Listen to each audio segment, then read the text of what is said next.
of the tape for this, our main event of the evening.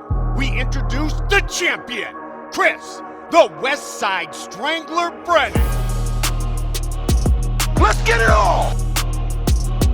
Hey guys, welcome back to the podcast. We are going to cover UFC 274 in Phoenix, Arizona this weekend.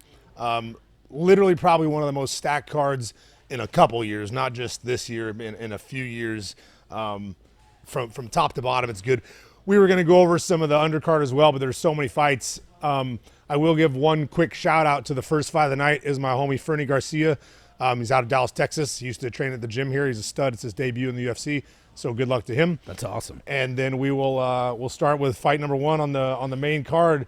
It's gonna make me sad, to be honest.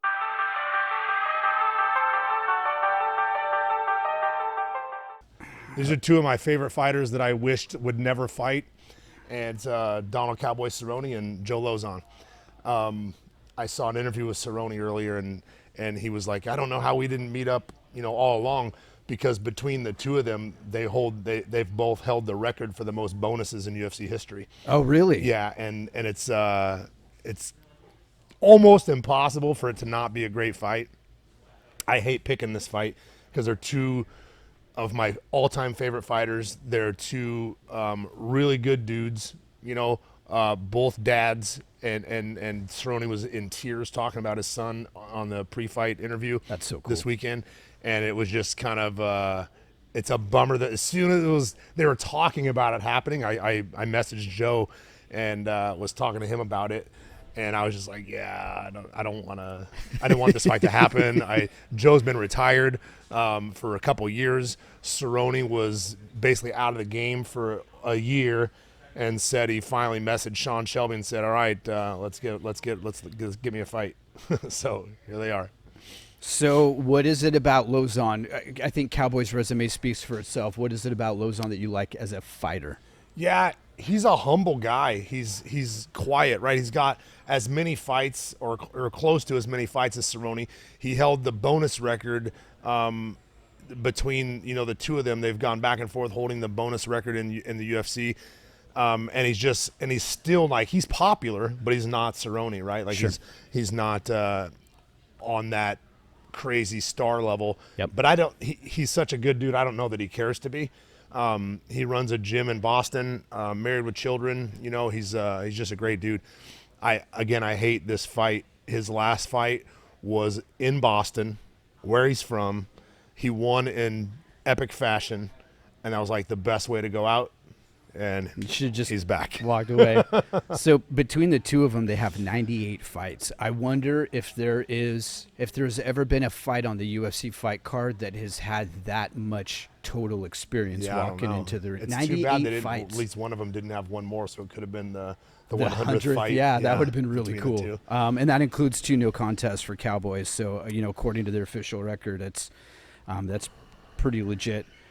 Just looking at the tail of the tape, Cowboy's a little bit taller. Looks like he might come in, naturally walking just a little bit heavier, but they're about the same size. When you look at the statistics on this, they're pretty evenly matched. Lozon does like to go with submissions, but Cowboy leads that way as well.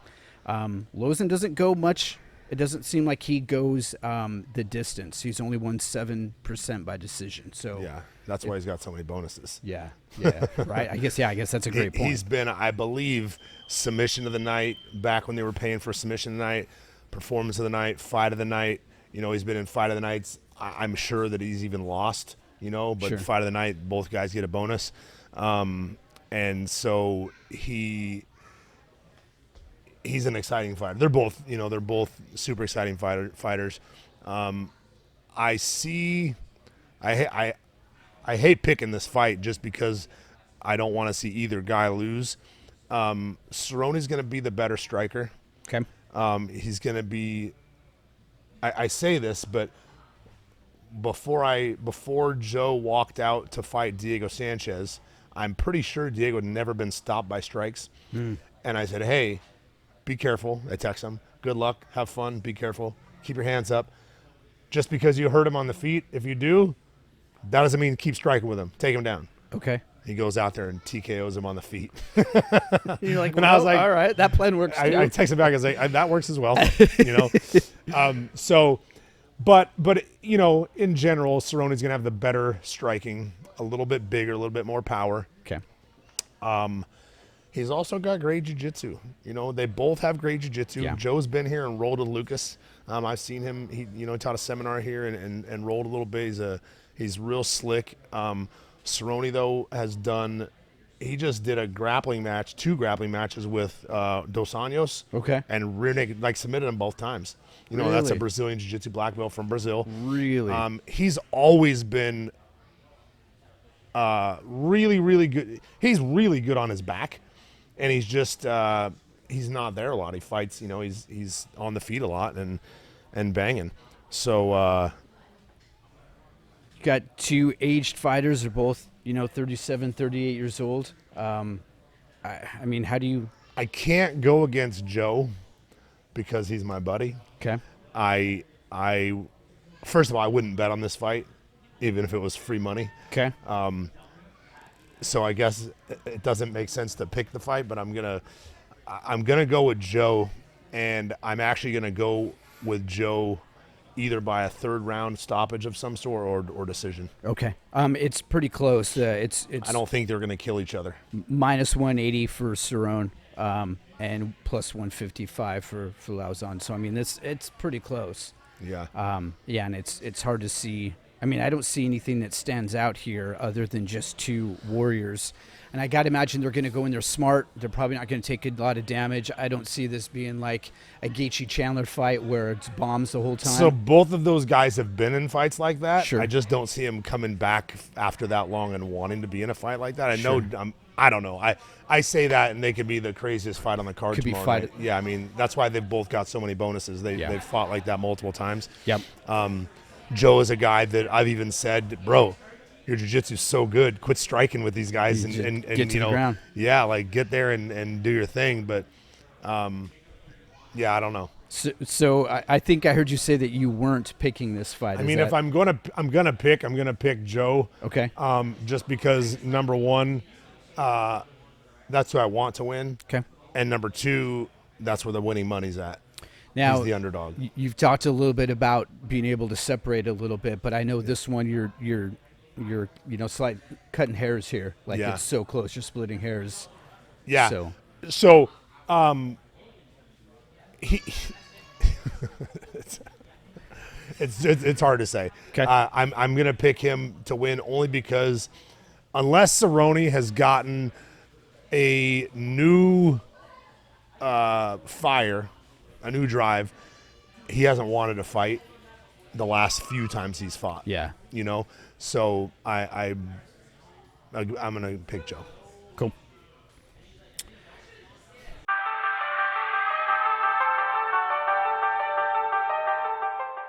All right, so the next fight goes up to light heavyweight. We got Shogun and OSP going, and instantly. Talking about guys who were retired or needed to retire. Yeah.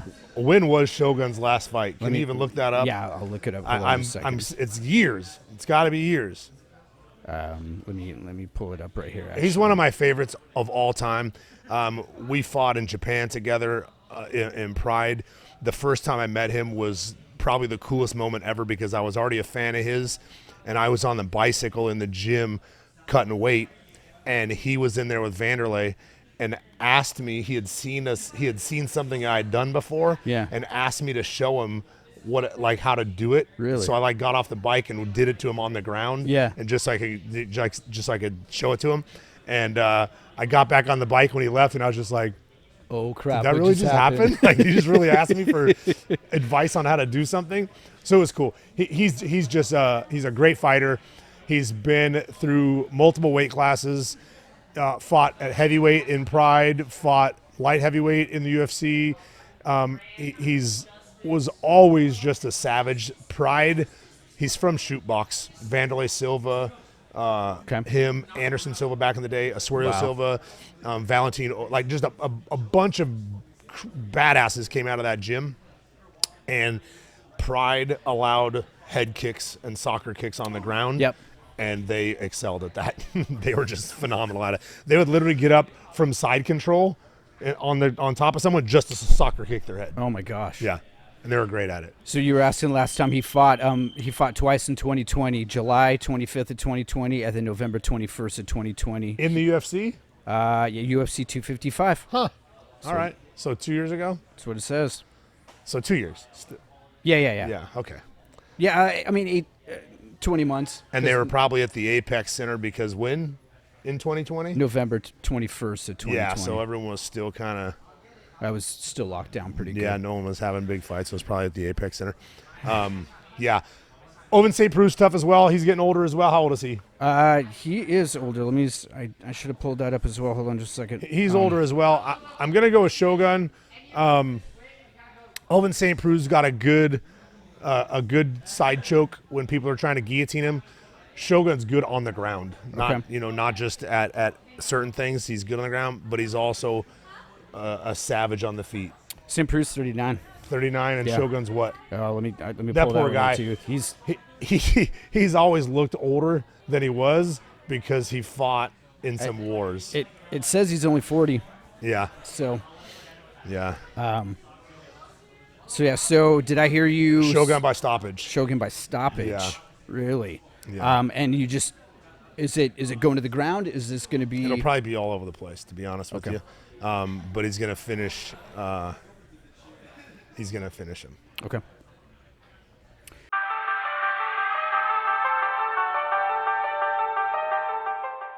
So we go to our second of 3 lightweight bouts of the night. These fights get crazier and crazier as this card They goes really on. do. I want to say this is one I'm looking most forward to, and on any other card it might be, but it, like you said, it just gets better from here. But Michael Chandler and Tony Ferguson. Chandler's kind of a big favorite at 380 on this. He should be. So I mean, Tony Ferguson, I know he's got some miles on him, but I love Michael Chandler. I love his style. I love the way he fights. I know he was a champion in Bellator. And he moved up to the UFC, and he hasn't had a lot of success really in the UFC. So he came out and fought a top 5 guy right off the bat in Dan Hooker. Yep. Knocked him out in the first round. He came back and had the title fight right away and fought Oliveira. Won the first round, almost stopped the fight. It was just about over, and came back out, got knocked out in the second round. I got lots to say about that Oliveira thing too. But Banging, he comes back again and asks for, and he made the most hilarious video of him in a mask that's an ice mask. Okay. That only his eyes are showing like on. hockey? But it's ice. Okay. It's ice. Oh, it's made of ice. Icing his face, and he makes a video talking to his son, and it is so funny. He's saying that I'm sorry that I'm wearing this mask, but it's so that I don't scare you because I asked specifically to fight the human highlight reel, and we banged it out on the feet, and he just it was hilarious. That is awesome. And he went out and put on a show. Yeah, he did. He almost beat him as well. Yeah. Multiple times. Yep. That was fight of the year, probably, easily. And he then said, I need to take a step back and win. He said, I need to win fights. It doesn't matter if I'm putting on great fights. If I'm not winning, I need to win fights. So I believe he's going to fight smarter. I do not like Tony Ferguson. He's arrogant as fuck. Sorry. He's arrogant. He's he goes out of his way to be so for example, he walks into the press conference the other day, what's up, mother effers, to the guys. Yeah. Then while he's sitting there, someone starts talking to him, and he says, and he asks him a question. He goes, "Oh, you're listening to me now? Now you're listening to me, huh?" And he's just a jerk to everybody. And he's kind of been like that for a long time, and his career's taken a hard dive. Yeah. And I'm sure that's not easy, but at the same time, when you take the damage he's taken recently, and his there's levels in your brain. Yeah. Like on a video game. Yeah. That go down. Well, his is down here, and once it's down there, it doesn't come back up there. Yeah. And I think that there's no chance that he wins this fight, and I think there's no chance that he comes back in his career like he plans to. So he's He's 25-6, and 3 out of those 6 losses are the last 3 fights that he's had. Yeah. But it's Dariush, it's Oliveira, and it's Gaethje. So yes, they're big names, but it shouldn't matter because all this guy does is talk trash and call out Khabib. Says Khabib's a pussy. He won't fight me. Khabib's a pussy. They were supposed to fight 5 times, and they both had fallen out multiple times in their fights for whatever reason. But 5 times it was supposed to happen. Oh. But I would have looking at the guys that have beat the snot out of him in the last 3 fights, and talking trash on Khabib. I think Khabib. I think that record goes to 30-0, not 29-0. Absolutely. He's disrespectful. I'm not a fan, and I think that Michael Chandler gets his record back to 2-2 in the UFC this weekend and puts it on him. How much of this analysis is based on your feelings towards Ferguson? No. No. I mean, again, look at his last 3 fights. Yeah. He got beat up bad by those guys. Yeah. You know, he got ran over by those guys. And Gaethje and Chandler were in a war the whole fight. But Dariush is phenomenal. He's such a great fighter, and I'm not sure where he's at right now. He had a great fight with when he beat Ferguson. Yeah, that was fantastic. I was jumping up and down in my media room. He's a guy that can contend for the belt. You know, he's a really talented, good fighter. Yeah, he hasn't fought since then. Yeah, so I'm not sure what happened to him. Hopefully they didn't put him on the back burner because his speech afterwards was phenomenal. He basically called out all Marxism and everything. And oh, really? Yeah, he's I'm not sure where he's from. I know he lives in Huntington Beach, California, but he's got a background of, I'm not sure what nationality he is, but it was great to hear him talk after the fight. He was fights over. out of the United States. Yeah. You know, Yorba Linda, California. Yeah, he trains in Huntington Beach at King's MMA with Rafael Cordero. Good guys. Okay. The guy who used to be the coach at Shootbox, where Vanderlei and Shogun and all those guys came from. Gotcha. You see this go in 3? Are we still talking about Ferguson and Chandler? Yeah. No.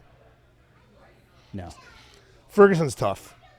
Maybe it goes 3. He can take a beating, but at some point his beatings are going to start becoming stoppages. Yep. And then, whatever. I heard, and I'm not gonna. You can message me and ask if you want.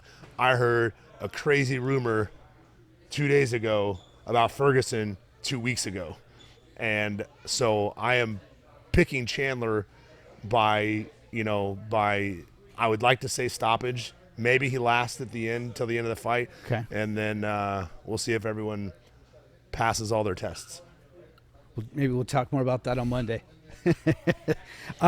Just to wrap up on this, it looks like Chandler's got great grappling. His takedowns are legit. But I also know, I mean, he's got a resume of just standing and banging toe to toe. So he can do that with Tony. Okay. He's got power. Yeah.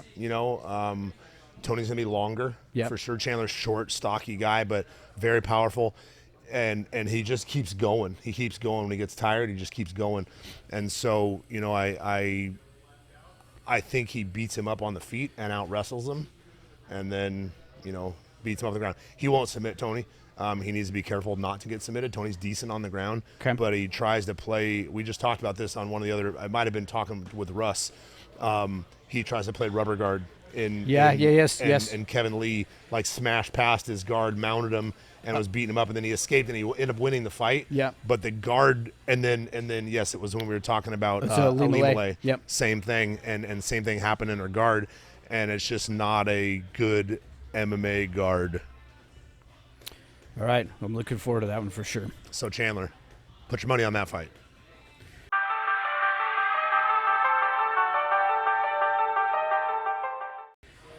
Co-main event, man. Rose and Carla. Put your money on this fight too. So Rose and Carla. Rose beat Carla. I'm sorry. Carla beat Rose kind of handedly back too. in the day. It was 7 years ago. Early on, Rose was not Rose. Yeah. Carla is got good wrestling. She's got decent ground.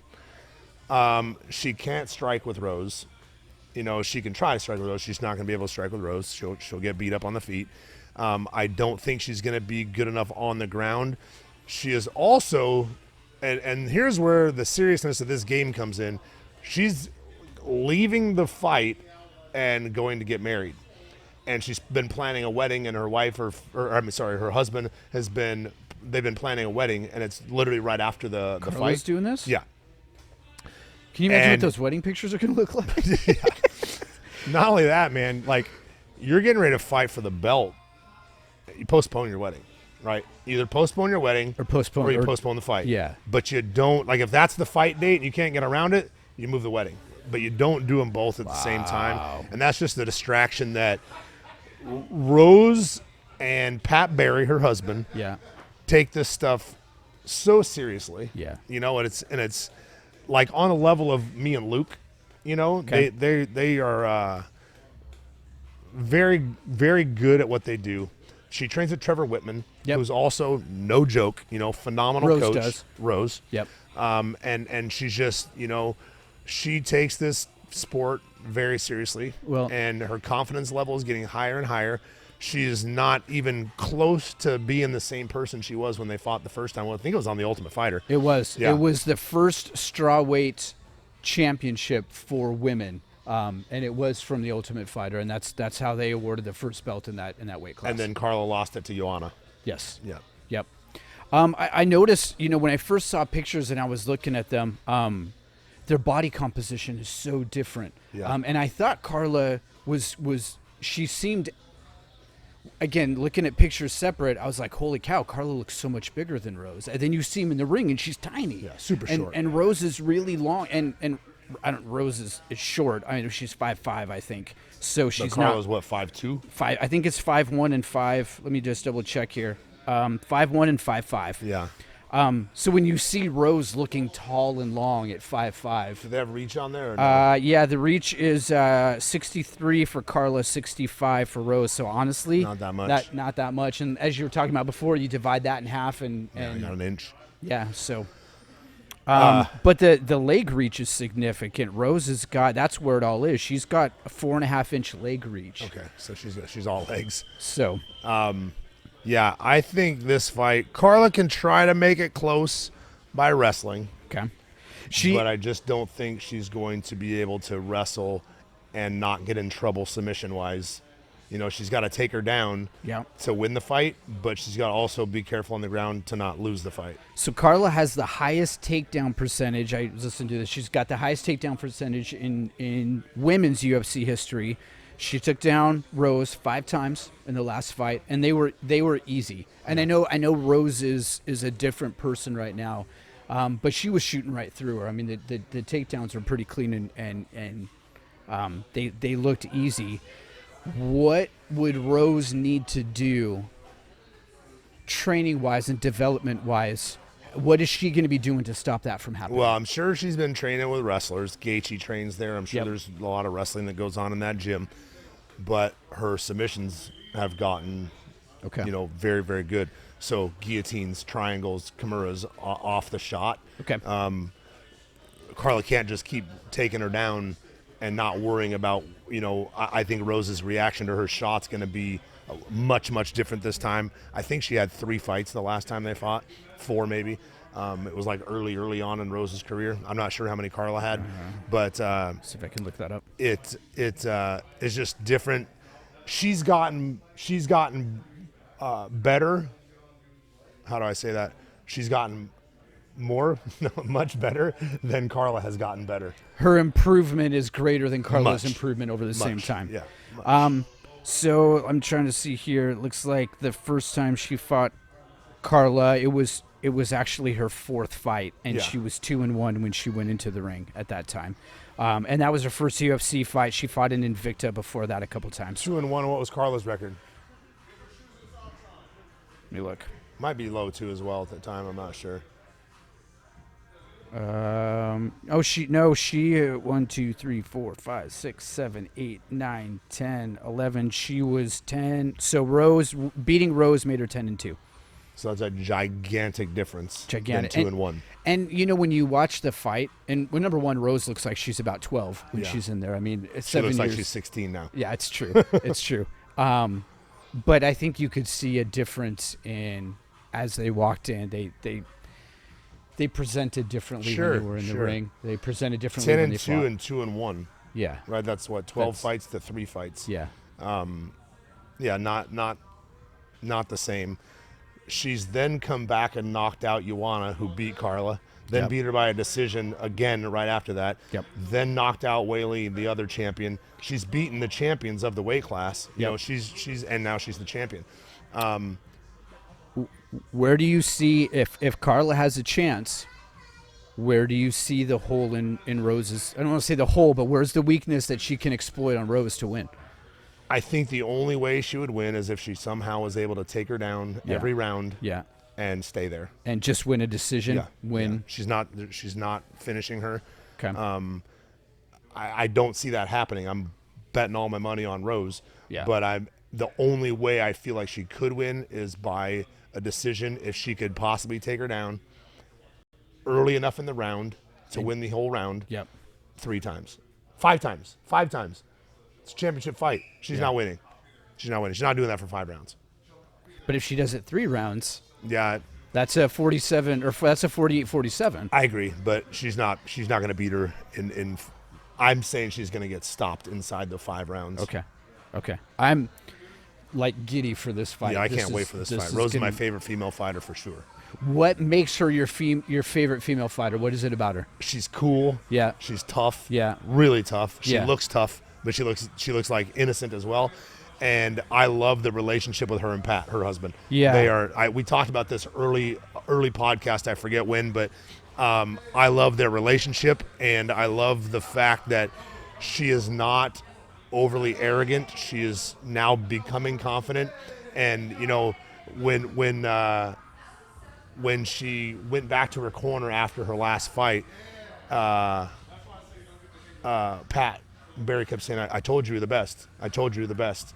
You know, and then she went back out. I'm going to cuss here in a second just because I'm going to repeat her, but she went back out to Joe to get the interview, and she said, or Joe says, your husband was telling you are the best, and she said, I am the fucking best. Yes. But she was just like so like she's giddy about it. She's like, Yeah. I am the best. Yeah. You know, like I've beaten the champions. You know, she's done it, and when you've beaten the champions of your weight class and everyone else to get there, you're the best. There's something really sincere about how she communicates and how she talks. The first time she fought Weili, she's bouncing. You hear her saying, I'm the best. I'm the best. You know, you see that, and then it just keeps going. And I think she really believes that. And I think there's something, it's weird to say this about a fighter, but there's something innocent and sincere about the way that she communicates I with agree. people. And I believe that she believes that she's the best, but I also believe she needs to reiterate it. She needs to tell herself, Yeah. to convince herself. Yeah, she's yeah. not Connor, you know, Yes. Connor of old, where you couldn't convince him he's not the best. Yes. You could convince her she's not. You know what I mean? She's not arrogant like that. She's just wants to be, and she's doing what it takes to be, Yep. and she's beating everyone to become and be the best, but she's not like, I don't know. I just that's what makes her great to me. Anybody 22, the story about her shaving her head, she's like, this isn't a beauty contest, which she could win, candidly. But she shaved her head because, like you said, there are levels to this, and I feel like, you know, she is a fighter. Yeah. Before she's anything else, she's a fighter, and she shaved her head, and she's like, look, I'm going after this, and it's paid dividends. So I'm pulling for Rose as well. Money on Rose.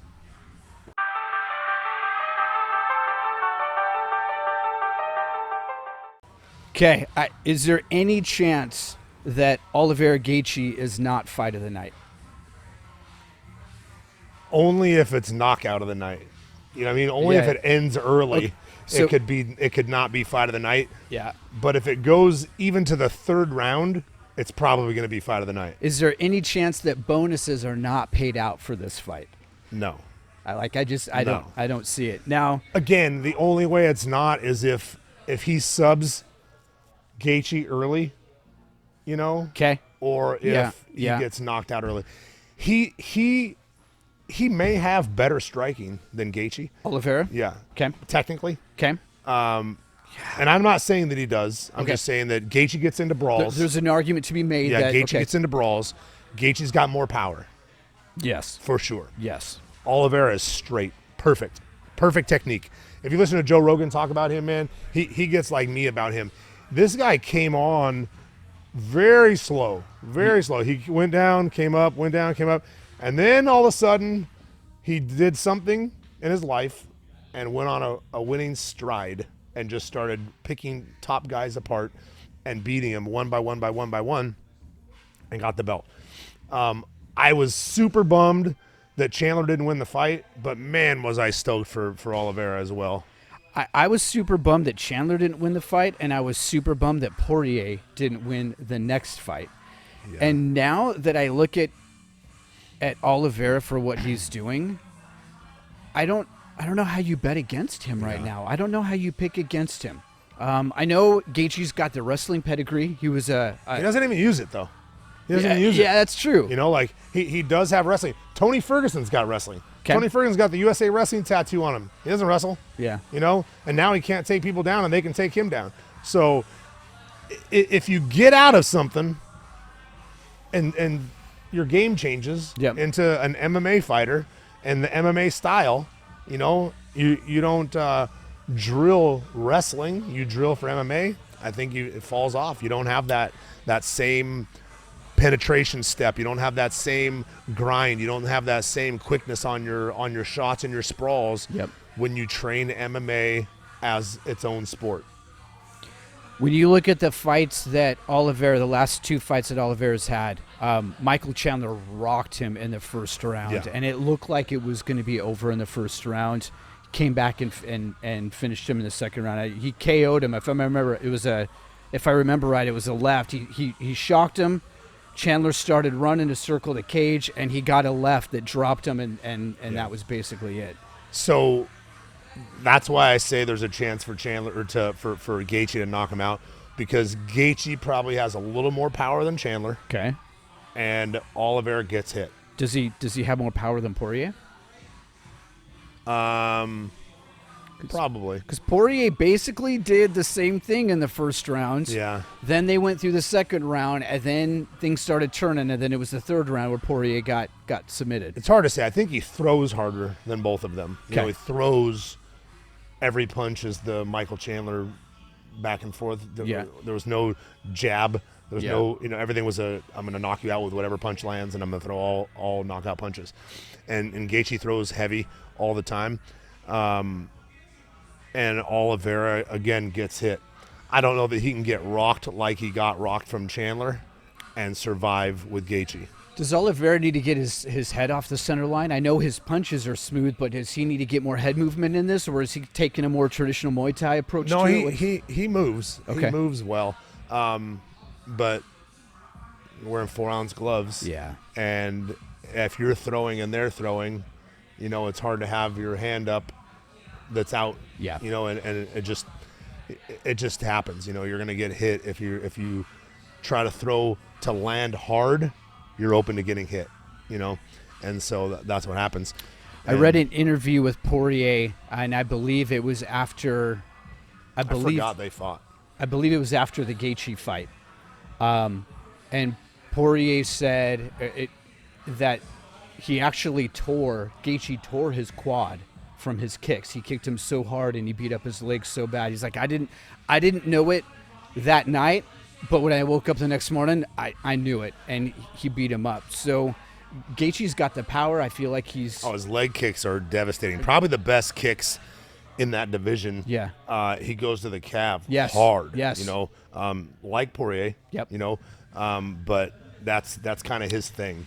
Talk to me. What does that calf kick do to a fighter when you're taking those kind of strikes to the calf? Because it's not a that's kind of a newer strike. It seems like that's come on in the last few years. I always done it a lot in training, but I was more of a grappler, so I didn't strike that long on the feet. Yep. It is definitely a thing. Like Chris Gutierrez. Chris Gutierrez is someone that trains in Colorado as well under. I forget the guy's name. Elevation, I think, is the name of the gym.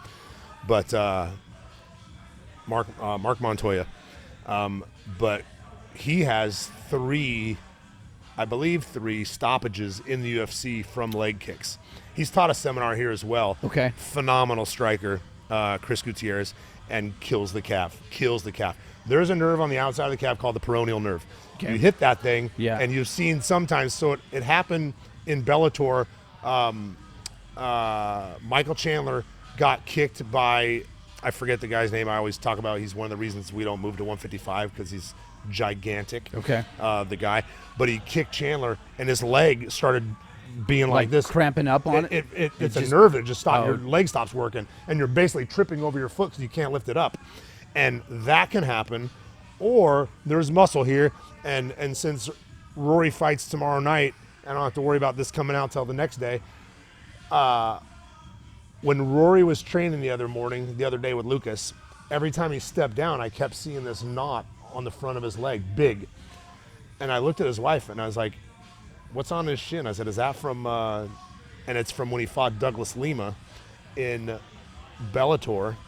He got kicked in the calf multiple times, and the fascia ripped off the bone, and it doesn't go back. Oh my gosh. Yeah, so it doesn't hurt anymore. And she said she can only see it when he gets lean. Yeah. But it comes off. You can see it sticking out right there. Yeah. And there's no pain, but a lot of damage can be done there. And if you catch them when they're stepping on the leg, stepping down, the weight's on it. Yep. They can't get up to check it. It just chops on the muscle. Okay. You know, and yeah, it's a nasty kick. Oliveira, I think, is the more complete fighter. I don't know that that's really, and I don't know what your thoughts are, but I agree, 100%. He's got great jiu-jitsu. Great jiu-jitsu. Great striking. He probably has the best jiu-jitsu in the division. I don't know. I can't think of anybody else at 155 in the UFC that has better jiu-jitsu than he does. Is he black belt? Yeah. Oh, yeah. Okay. Yeah. And not only is it black belt, he is great at jiu-jitsu in an MMA fight. Yeah. And that's different. Yeah. You know, he ripped Tony Ferguson's arm off. You know, and everyone's always been so hyped on Tony's jiu-jitsu. He ripped his arm off, like bent it backwards the other way. His takedowns were legit. His passing, his attacks, his back. If he gets your back, that's a wrap. And, you know, he choked Poirier, right? Yeah, he did. Yeah. He's awesome, man. I'm excited for that fight, but I think he's gonna win that fight. And I don't even think he's giant for that weight class. Like, really ripped, looks phenomenal, you know, but I don't think he's giant for the weight class. When you look at going back to Michael Chandler, that dude's got a barrel chest, and he seems he's shorter, but that dude is just like stout. Yeah. And Oliveira seems to be a little bit longer and a little leaner. Yeah, Chandler worries me because, like, I follow him on social media and watch, and me and Luke do a couple of his things, only a couple, because he is big into lifting. You know, he does a lot of, and with all that muscle, you know, I just hope that he does a ton of cardio as well, because the oxygen goes to your muscles, right? And when it goes there and you're needed here, you gas, you know. There have been some other fighters that have been bulking up recently you're seeing on social media, and you made a comment about one. It's like, it's too big. It's not going to work. Conor. Yes. Conor got tired at every weight class he's fought at. Yeah. And now he's well over 170. He's big right now. And wants to come back to 170, but he gasses in 2 rounds in every single fight. Whether he's winning or losing, he gasses. And it's because it's weird, but it's because of the way he fights. Even though he's very precise and accurate with his punches, he's knocking you out with whatever lands, and but he gasses, you know. So cardio is like, you need the technique, but the cardio is the second thing you need. Sure. Like you run out of that, and it doesn't matter what you know. Gaethje's ranked number 1. And it's actually interesting. I'm looking at UFC's website. Both Gaethje and Poirier are listed at number 1 as the rankings. There is no number 2. Makhachev is number 3. Then it goes down from there. They haven't fought each other, right? Gaethje and Poirier? No, they have. They did? When? Poirier beat him. Okay. Long time ago. Okay. I can actually pull that up, but I'll pull it up. But so I'm hearing you saying that you're feeling like this is Oliveira's fight. Oh yeah, I'm pretty sure. I wouldn't bet on the fight if I was. I mean, if I was betting, I'd bet on Oliveira. Okay. I just think he has more ways to win the fight. Yep. but he needs to keep his hands up. He needs to not get into a brawl. Poirier and Gaethje fought in 2018. Oh, yeah, and so it was it with was a long time UFC on Fox, so it was a free fight. You could have watched that on TV. Couldn't even have been in the UFC that long, I don't think, at that point. Yeah, let me look and see here. Maybe a couple years. No. So Gaethje beat Michael Johnson on Tough 25, and then lost to Eddie Alvarez, and then lost to Dustin Poirier. So that was early Gaethje in the UFC. So, all right. So they've all gotten better. Yeah, for sure. He's yeah. So man, I'm every single one of these fights, I just think is going to be. I'm going to be on literally the edge of my seat. I think the entire time. It's going to be awesome. So I'm going with Oliveira on that one. So I picked 5 fights, right? Yeah, you did. Hopefully I can dig myself out of the hole that I got myself into on the last one. You're still plus, though. You're still plus. It's a hole to me. Yeah, absolutely. Anything else? No, sir. We'll be back next week to give the recap of this once it's over and talk about how accurate my picks were. And there's actually other good fights to watch this weekend. PFL's tomorrow night with Rory McDonald fighting. Bellator's this weekend in France, I think. It's somewhere in Europe. Good cards. Good cards all weekend. Cool. Awesome. Thank you. It is all over, just like that.